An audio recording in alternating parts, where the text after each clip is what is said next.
Hi, my name is Saria and I use she, her pronouns, and here are 3 things that I find helpful to do for myself when I'm supporting a friend who's thinking about suicide.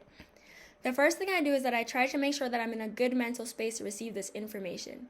You can't always predict when a friend will come to you with this disclosure, so it's important to practice self-care strategies to ensure that if you are to receive this information, then you'll be in a place where you can be helpful to your friend, but also in a place where this information won't cause harm to you as well. Another thing to remember is that support can look like many different things. So if you don't have the capacity to support your friend in a specific way, then there are other ways to support them, such as by staying by their side while they're contacting a crisis line, or going with them to see a counselor if you don't have the capacity to be fully present for their disclosure. I also like to check in with myself after each disclosure too to make sure that I'm okay, and if I'm not, then I do self-soothing techniques such as watching Netflix to feel better. Another thing that helps me be prepared is realizing beforehand that a friend telling you that they're suicidal does not reflect on how good or bad of a friend you are. I'm not gonna lie, a lot of sources make it sound like it's way easier to identify if a friend is suicidal than it actually is. You can't always know if a friend is suicidal no matter how close the friend is to you, and that's okay. During the disclosure, it's important not to think things like, oh, I'm a bad friend for not knowing this, or like, what if I tell them the wrong thing and make things worse?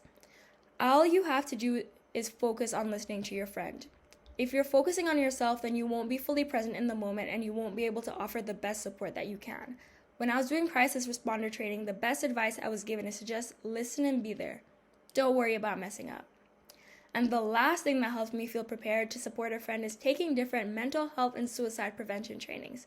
I really appreciated the free trainings that I got through the university, such as mental health first aid, QPR training, living work start training, and the community helpers training.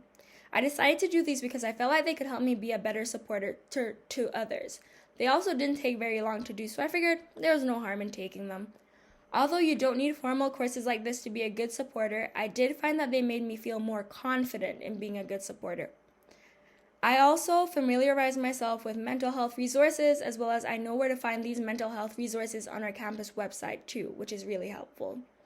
In summary though, the important thing in being a good supporter is to know that there isn't one single right way to be a good supporter, as well as to remember to constantly check in with yourself to know what kind of support you have the capacity to provide.